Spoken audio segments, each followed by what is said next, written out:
दादी को कॉल करके आ जाने को बोलने की। मैंने तुम्हें कितनी बार समझाया है कि दादी को ये मत कहना कि आ जाओ दादी, तुम्हारी याद आ रही है। मम्मी मेरे कान में दर्द हो रहा है, मम्मी प्लीज मेरा कान छोड़े। अब बताओ, आइंदा बोलोगे दादी को कि आ जाए? नहीं मम्मी, नहीं बोलूंगा मम्मी, मेरा कान तो छोड़िए ना मम्मी। कान तो तुम्हारा मैं छोड़ रही हूँ, लेकिन अपने पापा से मेरी शिकायत नहीं करनी, वरना फिर ऐसे ही कान पकड़ लूंगी। नहीं मम्मी, मैं पापा से कुछ नहीं कहूँगा। लेकिन मम्मी मैं सच कह रहा हूँ, मुझे दादू की बहुत याद आती है मम्मी। प्लीज आप दादी को यहाँ बुला लीजिए ना मम्मी। अपना मुंह बंद करो काशी। मैंने तुम्हें कितनी बार समझाया है, तुम्हें मेरी बात समझ में क्यों नहीं आती? अरे शुमाइला, काशी को क्यों डांट रही हो? आप देख रहे हैं काशी को, बहुत बदतमीजी करने लगा है, मेरी तो कोई बात ही नहीं सुनता। शुमाइला, काशी अभी बच्चा है, तुम उसे इस तरह डांटती हो तो मुझे अच्छा नहीं लगता। काशी, मेरे पास आओ, बताओ क्या हुआ है। जाओ बताओ अपने पापा को, बोलो बताओ ना अपने पापा को कि क्या हुआ है। कुछ नहीं पापा, मैंने गलती की थी, इसलिए मम्मी मुझे डांट रही थी। मम्मी की कोई गलती नहीं है। अच्छा चलो बेटा, रोना बंद करो, मैं तुम्हें चॉकलेट दिलाता हूँ। शुमाइला, मैं सोच रहा था कि हम हफ्ते वाले दिन गांव चलते हैं। क्यों जी, अचानक आपको गांव जाने की क्या सूझी? इतने दिन हो गए शुमाइला, ना मम्मी पापा यहाँ आए हैं, ना हम उनसे मिलने गए हैं। अरे अभी तो वो यहाँ नहीं आ पाएंगे, तो हम ही चलते हैं उनसे मिलने। लेकिन मैं तो नहीं जा पाऊंगी, सैटरडे वाले दिन तो मुझे मम्मी को देखने जाना है। मम्मी को तो इन्फेक्शन हुआ है ना, इसलिए मैंने देखने जाना है। चलो ठीक है, तुम मत जाना, लेकिन मैं और काशी चले जाएंगे। वैसे भी माँ काशी को बहुत याद करती हैं। हाँ पापा, मैं भी जाऊंगा आपके साथ, मुझे भी दादी से मिलना है। अरे ना जी, काशी की नानी उसे बहुत याद करती है, और वैसे भी काशी की नई मामी आई है, उसे मिलने नहीं जाना। भाभी भी मुझे कल फोन में कह रही थी कि मैं काशी को लेकर आऊं, मुझे इतनी देर हो गई है उनसे मिलने गए। चलो ठीक है, तुम काशी को अपने साथ ले जाना, मैं अकेले ही माँ बाबू जी को मिलकर आ जाऊंगा। ये फुरकान भी ना छुट्टी मिली नहीं और गांव जाने की बात करते हैं। न जाने क्या रखा है ऐसा गांव में, और काशी को, उसे तो मैं बिल्कुल भी नहीं जाने दूंगी। अगर काशी अपनी दादी के साथ ज्यादा घुल मिल गया तो फिर वो जिद करेगा कि हम दादी को यहाँ पे ले आए। इतनी मुसीबत से तो उसके दादा से जान छुटी है, वरना जब वो बीमारी में यहाँ आए थे बस वो दादा दादा ही करता रहता था। अरे मैं मम्मी को फोन करके बता देती हूँ कि मैं सैटरडे वाले दिन मैके आ रही हूँ। अस्सलाम वालेकुम मम्मी, क्या हाल है आपके? वालेकुम सलाम बेटा, मैं तो ठीक हूँ, तू सुना? मैं तो बिल्कुल ठीक हूँ मम्मी, मैंने आपको बताना था कि मैं हफ्ते वाले दिन मैके आ रही हूँ। अरे लेकिन अचानक, तुमने तो पहले बताया ही नहीं कि तुम आने वाली हो। हाँ मम्मी, अचानक ही समझिए, ये मुझे सैटरडे वाले दिन गांव जाने को बोल रहे थे।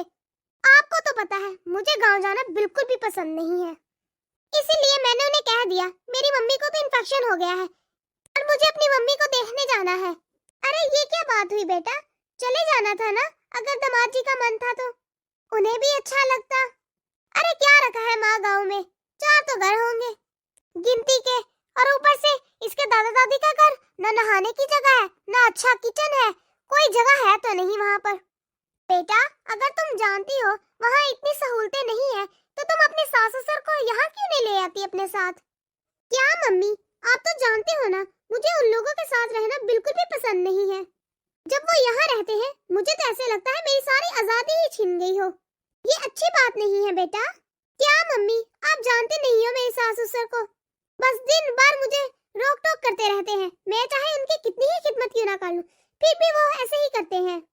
चलो ठीक है बेटा, तुम्हारी जैसी मर्जी, तुम आ जाना, लेकिन कम से कम काशी को उसके पापा के साथ भिजवा देना, वो अपने दादा दादी से मिल लाएगा, उसकी दादी भी खुश हो जाएगी उसे देखकर। माँ मैं बिल्कुल नहीं चाहती कि काशी अपने दादा दादी के साथ घुले मिले, इसीलिए मैं उसे भी साथ में ही लेकर आ रही हूँ। चलो ठीक है बेटा, आ जाओ तुम, फिर बैठकर बात करेंगे। ठीक है मम्मी, रखती हूँ फोन। ये मम्मी ना बिल्कुल भी नहीं समझती। अरे दीदी की मम्मी को देखो, उनकी हमेशा कोशिश होती है कि उनका दामाद और बेटी अलग ही रहे, सास ससुर का झंझट न पाले, और एक मेरी माँ है, मुझे मशवरे देती है कि मैं अपने सास ससुर को अपने साथ ही ले आऊं। शुमाइला, हाँ जी बोलिए, क्या बात हुई?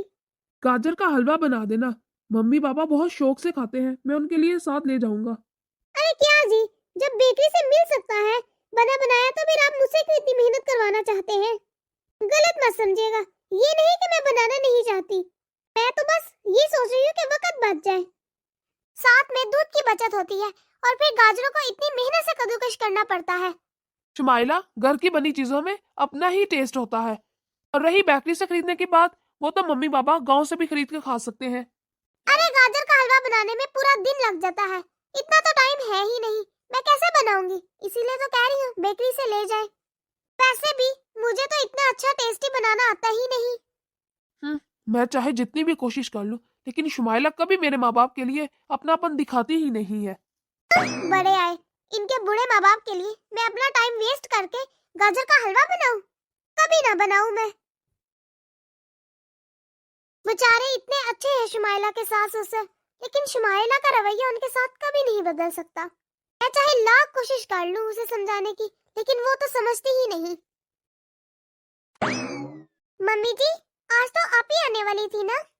हाँ बेटा, आती होगी, बता रही थी कि मैं निकल गई हूँ घर से। मम्मी, अरे बेटा आ गई तू? अभी अभी तुम्हारी भाभी तुम्हारे बारे में ही पूछ रही थी। अरे आपी, आपके साथ काशी नहीं आया? अरे क्या बताऊं भाभी, काशी तो मेरे साथ आने के लिए तैयार था, लेकिन ऐन वक्त पर पता नहीं उसे क्या सूझी, मेरा हाथ छोड़ के अपने पापा का हाथ पकड़ लिया और रोने लगा कि मैं भी जाऊंगा अपने दादा दादी से मिलने। इसीलिए उसके पापा उसे लेकर चले गए, वरना मैंने तो उसे यहाँ पे लाने के लिए ही तैयार किया था। चलो अच्छा हुआ बेटा, कम से कम काशी अपने दादा दादी से मिलकर तो आ जाएगा। क्या मम्मी, कितनी बार बताऊं, काशी के दादा दादी आप लोगों की तरह नहीं है, और ना ही उन लोगों को रहने का कोई तरीका है, गांव के गवार लोग हैं। अरे आपी, आपको अपने सास ससुर के बारे में ऐसे बात नहीं करनी चाहिए। अरे भाभी, मैं ज्यादा बात नहीं कहूंगी, लेकिन जिसकी सास मेरी माँ जैसी हो, भला वो बहू क्यों किसी से शिकायत करेगी? कभी मेरी सास की तरह आपकी सास होती ना, तो आपको शर्म आती अपनी सहेलियों से मिलवाते हुए। एकदम नौकर जैसे रहते हैं वो लोग। अरे बहू, किचन में जाकर चाय बनाकर ले आओ। जी ठीक है मम्मी जी। बेटा शुमाइला, अपनी भाभी के सामने ये सब कहने की क्या जरूरत थी? आपने देखा नहीं मम्मी, वो कितना लेक्चर दे रही थी मुझे, लेकिन फिर भी बेटा तुम्हें ऐसा नहीं कहना चाहिए था। अब तुम खुद ही बताओ, अगर तुम्हारी भाभी हमारे बारे में ऐसा सोचे या ऐसा कहे तो तुम्हें कैसा लगेगा? भाभी आप लोगों के लिए ऐसा बोल ही नहीं सकती मम्मी, क्योंकि आप इतनी अच्छी हैं। ये ले अपी, चाय पी लीजिए। चाय रहने दीजिए भाभी, मैं अपनी फ्रेंड से मिलकर आती हूँ। शुमाइला, चाय तो पी लो पहले। आप पीजिए मम्मी, मैं अपनी फ्रेंड के घर ही चाय नाश्ता कर लूंगी। मम्मी, अगर आप बुरा ना माने तो एक बात कहूँ? जानती हूँ बेटा, तुम शुमाइला के रवैये के बारे में बात करना चाहती हो ना? हाँ मम्मी, शुमाइला आपी कितनी बदतमीज हो गई है, वो अपने सास ससुर के बारे में ऐसा कैसे सोच सकती है? और फिर जीजा जी, वो तो अपने माँ बाप की इकलौती औलाद है ना? आप खुद ही सोचिए मम्मी, अगर शुमाइला आपी अपने सास ससुर की खिदमत नहीं करेंगी तो बुढ़ापे में उनकी कौन खिदमत करेगा? मुझे तो सोचकर ही इतना बुरा लग रहा है और इतना दुख हो रहा है। हाँ बेटा, मैं भी उसे बहुत ज्यादा समझाने की कोशिश करती हूँ, लेकिन शुमाइला किसी की बात ही नहीं सुनती। पता नहीं क्यों, जब से शादी हुई है तब से वो दामाद जी के माँ बाप को दुश्मनों की तरह देखती है, जबकि समधन समधे जी तो बहुत नेक लोग हैं, बेचारे गांव के सीधे साधे बोले वाले लोग हैं, कभी किसी के साथ लड़ते झगड़ते नहीं हैं। और शुमाइला कभी उनके बोलेपन को नहीं देखती, बल्कि उनके सीधेपन का फायदा उठाती है, उनके लिए जो मुंह में आता है बोल देती है। दुख तो मुझे भी बहुत होता है बेटा। मम्मी जी, अगर आप मेरा साथ दे तो हम शुमाइला आपी को सबक सिखा सकते हैं। हाँ बोलो ना बेटा, मैं कैसी मदद करूँ तुम्हारी? अभी आपको सब कुछ बताती हूँ मम्मी जी।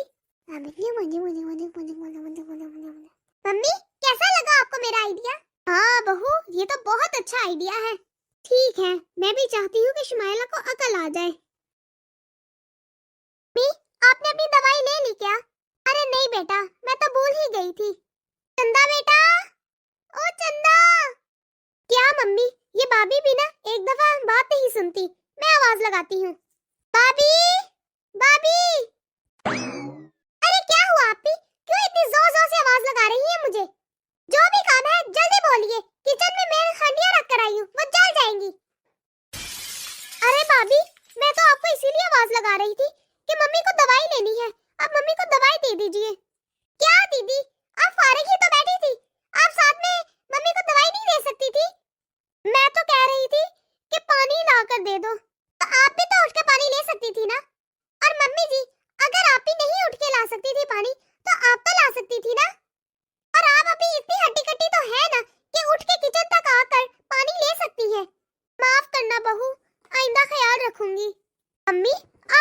माफी क्यों मांग रही है?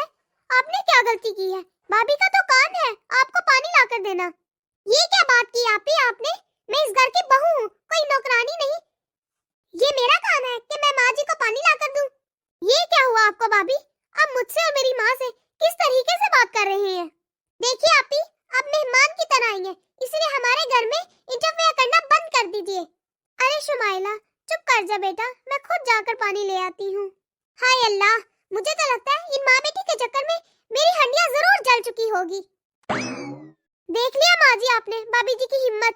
मैं शुरू में ही समझाती थी कि भाभी को जरा डांट के रखें, लेकिन नहीं, आपने तो उसे अपने सर पे बिठा के रखा था। अब देख लीजिए नतीजा। शुमाइला, तू बहू को कुछ ना बोल, ये मेरी ही गलती है, मुझे खुद ही उठ के जाके पानी ले लेना चाहिए था। लेकिन मम्मी, देखो बेटा, तुम्हारी भाभी बिल्कुल ठीक कह रही थी, तुम मेहमान की तरह आती हो तो तुम्हें हमारे घर के मामले से दूर रहना चाहिए। और वैसे भी अगर तुम कुछ कहोगी तो कह के तो तुम चली जाओगी, बाद में पीछे मुझे ही तो भुगतना पड़ेगा। मैं तो बहू के खिलाफ कुछ नहीं कह सकती ना, मुझे रहना तो बहू के साथ ही है ना। अब वो मुझे जैसे भी रखे, रख तो रही है ना, खिदमत भी कर रही है वो मेरी। अरे मम्मी, भाभी ने आपको नहीं रखा, आपने उन्हें रखा है, ये कोई भाभी का घर नहीं है। शुमाइला, तू बेकार में ही मामला बढ़ा रही है, कल को तुझे अपने ससुराल में वापस तो चले जाना है ना, इसीलिए तू इन बातों पे ध्यान न दे, आराम कर ले बेटा। कैसे आराम कर लूं मम्मी? भाभी का ये रवैया देखे तो मेरा खून खोल रहा है। एक मिनट मम्मी, लगता है फोन आ रहा है किसी का। शुमाइला, कल मैं 10 बजे वापस आ रहा हूँ, तुम भी आ जाना 10 बजे अपने मायके से वापस। ठीक है, मैं कल आ तो जाऊंगी, लेकिन हो सकता है मुझे आने में देर हो जाए, लेकिन शाम तक तो मैं आ ही जाऊंगी। ठीक है। मम्मी, मैं क्या करूं? मुझे कुछ समझ नहीं आ रहा, मुझे भाभी पर इतना गुस्सा आ रहा है। वो आपको इतनी बातें क्यों सुना रही थी? आप तो इस घर की मालकिन है ना। अरे जाने दो ना बेटा, चल आराम कर ले। अरे शुमाइला बेटा, कितने बजे जाओगी अपने ससुराल? मम्मी, भाभी का ये रवैया देखकर मेरा जाने को दिल नहीं कर रहा। मेरा दिल कर रहा है पहले मैं भाभी को सबक सिखाऊं अच्छी तरह से, फिर मैं यहाँ से जाऊं। अरे शुमाइला बेटा, जाने देना, क्यों अपनी भाभी की बातों पर ध्यान देती हो? मम्मी जी, आप अभी अभी वॉशरूम से नहाकर निकली है ना? हाँ बहू। अरे आप होश में रहती हैं या नहीं? जाकर देखिए, आपने सारा नल खुला छोड़ दिया था, सारा पानी इकट्ठा हो गया है और पानी भी खत्म हो गया है। मम्मी जी, काम बिगाड़ने के अलावा आपको और कोई काम नहीं है क्या? मुझे माफ कर दे बेटा, मैं भूल गई होंगी। भाभी, तमीज से बात करे मेरी माँ से, वो बुढ़ापे में है और आपको शर्म नहीं आती? बुजुर्गों से ऐसे बात करते हैं क्या? अब इस उम्र में इंसान भूल तो जाता ही है ना, उसके लिए आप इतना गुस्सा क्यों कर रही हैं? सही कह रही है दीदी आप, अब ये बुजुर्ग हो चुकी है और मेरे ख्याल से बुजुर्ग का घर में रहना ठीक काम नहीं, क्योंकि ये काम बगाड़ती ही रहेंगी। इसीलिए मैं तो कहती हूँ इन्हें अनाथ आश्रम में छोड़ देना चाहिए। इसीलिए मैंने तो सोच लिया है कि मम्मी को जितनी जल्दी हो सके अनाथ आश्रम छोड़ देती हूँ, क्योंकि मम्मी सठियाने वाली है। और अगर मेरी सहेलियां मम्मी जी को ऐसे देख लेंगी तो वो क्या करेंगी? मेरी कितनी बेइज्जती होगी। वो कहेंगी कि गवार लगती है। भाभी, आप अपनी हद मत बोलिए। आपी, आप होती कौन है मुझे मेरी हद बताने वाली? और वैसे भी ये मेरा घर है, मैं जिसे चाहूँ इस घर में रख सकती हूँ और जिसे चाहूँ निकाल सकती हूँ। आप होती कौन है बोलने वाली? अरे क्या हो गया भाई? अरे देखिए ना अपनी बदतमीज बहन को। तुम ही बताओ शुमाइला, लगता है तुम्हारी भाभी का दिमाग आज बहुत गर्म हुआ है। देखिए ना भैया, भाभी कितनी बदतमीज हो गई है, उन्हें बड़ों से बात करने की बिल्कुल भी तमीज नहीं है। भाभी कहती है कि ये मेरा घर है, मैं जिसे चाहूँ इस घर में रखूं और जिसे चाहूँ निकाल दूं। अभी भाभी ने कहा कि वो मम्मी जी को अनाथ आश्रम छोड़ना चाहती है। शुमाइला, वैसे तुम्हारी भाभी कह तो सही रही है, मम्मी ना बहुत तंग करने लगी है, इनका दिमाग खराब होने लगा है। जैसे जैसे उम्र बढ़ती जा रही है ये घर में नुकसान किए जा रही है। तुम्हारी भाभी सही कह रही है, मैं भी कहता हूँ कि इन्हें अनाथ आश्रम छोड़ ही देना चाहिए। वैसे भी ये घर तो तुम्हारी भाभी का ही हो गया है ना। वाह भैया, आप भी भाभी की जुबान बोल रहे हो। ये भाभी का घर कैसे हो गया? भाभी क्या जहेज में लाई थी ये घर, जो ये घर भाभी का हो गया? तुम भी ना शुमाइला, सास ससुर की प्रॉपर्टी आखिर में भाभीओं को ही तो मिलती है। हाँ भैया, सास ससुर की प्रॉपर्टी बहुओं को मिलती है, लेकिन जब तक सास ससुर जिंदा है तब तक तो वो उनकी ही रहती है ना। और ये होती कौन है भैया मम्मी को इस घर से निकालने वाली? अभी भी मम्मी इस घर की मालकिन है, वो चाहे तो तुम दोनों को घर से निकाल सकती है। वाह आपी, खूब कहा आपने। मम्मी जी इस घर की मालकिन है और आपकी सास ससुर उस घर के नौकर। और आपने क्या कहा? मैं ये घर अपने जहेज से नहीं लाई। हाँ मैं मानती हूँ, मैं ये घर